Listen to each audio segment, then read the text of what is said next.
यानी आपकी जो टीचिंग है वो कामयाब नहीं थी, कभी लर्निंग नहीं हुई।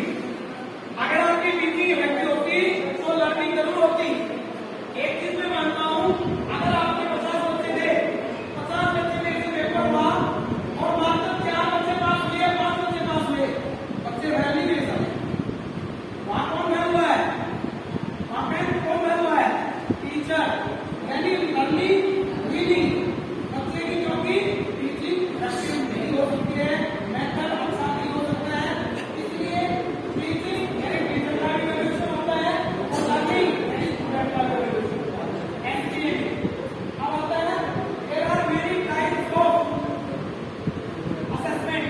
यहाँ आप गाँव में, शहर में, घरों में हर जगह असेसमेंट के बारे में देखते हैं। उसमें कई टाइप होते हैं। एक ट्रेडिशनल असेसमेंट होती है और पेपर आप 6 माइल 9 माइल 12 माइल होते थे, उस असेसमेंट को ट्रेडिशनल असेसमेंट की श्रेणी में रखते थे। फिर है एक अकाउंटिंग, यानी किसी ऐसी संस्था के द्वारा एक प्रोस्क्राइब को फॉलो कराया जाए और उसको आपको इम्प्लीमेंट किया जाए। वो अथॉरिटी होता है, उसको अथॉरिटी प्रोस्क्राइब करती है, विभाग प्रोस्क्राइब करता है, वो मान्यता प्राप्त होता है नॉर्म्स के अनुसार।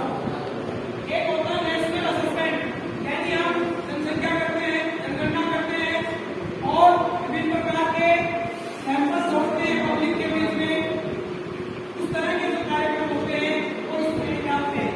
एक होता है क्लासरूम असेसमेंट, यानी टीचर के द्वारा अपनी कक्षा के अंदर समय समय पर बच्चों का असेसमेंट किया जाता है किसी भी तरीके से।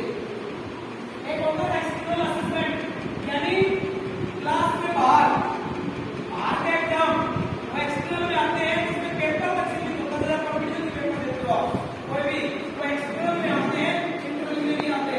इंटरनल असेसमेंट टीचर को और एक होता स्कूल बेस्ड असेसमेंट, इसके ऊपर हम चर्चा करेंगे जो नई क्रम आ रही है, जो अभी इम्प्लीमेंट की जा रही है एजुकेशन के अंदर। इसमें इसको मेनली 2 भागों में बांट सकते हैं सारे असेसमेंट को। एक होता है first is school based assessment, यानी स्कूल के ऊपर आधारित असेसमेंट जो सिर्फ स्कूल लेवल पर होगा। दूसरा होता है एक्सटर्नल बेस्ड असेसमेंट, यानी जो बाहर होता है, जैसे आपने कंपटीशन का पेपर दिया, कोई यूपीएससी का एग्जाम दिया या कोई नेको के द्वारा आयोजन किया गया किसी परीक्षा का, जो ब्रॉड लेवल पर होती है, जो स्कूल लेवल की नहीं होती है, स्कूल से ऊपर के लेवल की होती है। इसमें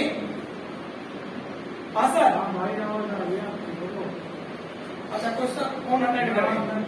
इसमें आप एग्जाम्पल 2 ले सकते हैं। एक एग्जाम्पल है आपका जो एग्जामिनेशन बॉडी जो होती है WAEC, यानी वेस्ट अफ्रीकन एग्जामिनेशन काउंसिल, ये इसका एक एग्जाम्पल है। दूसरा है नेको का नेशनल एग्जाम काउंसिल, जो इंडिया के अंदर या उसमें आयोजित करती है, वो इसके एग्जाम्पल होते हैं। कौन से? दूसरे टाइप एक्सटर्नल बेसिस। हम बात कर रहे हैं अगले की। ये असेसमेंट तो गवर्नमेंट ही होगा, ये इस तरह इसमें ये चीजें आएंगी जिसपे हम आगे चर्चा करेंगे। अब बात आती है एसपीए क्या है। एसपीए के ऊपर फीचर्स है वो बताएंगे। School based assessment is a method of student evaluation that is integrated into the teaching and learning process in NEP 2020। NEP 2020 में बच्चों का और टीचर का कंटिन्यूअस होलिस्टिक लेवल पर इवैल्यूएशन करने का एक नया तरीका अडॉप्ट किया जा रहा है, जिसको एसपीए का नाम दिया गया है। इसके अंदर मुख्य रूप से एक कंटिन्यूअस होलिस्टिक प्रोसेस है ये। दूसरा, इसको 4 लेवल पर लागू किया जाएगा। 6 से 8 का तो एससीआरटी ने डाल भी दिया स्टूडेंट्स का पढ़ाने का तरीका और टेस्ट लेने के तरीके और टाइम टेबल, टीचिंग का भी टाइम टेबल डल चुका है उनका। अगर परसों आप स्कूल में जाएंगे जैसे भी मंडे को, तो हो सकता है तब तक वो लागू भी हो चुका है।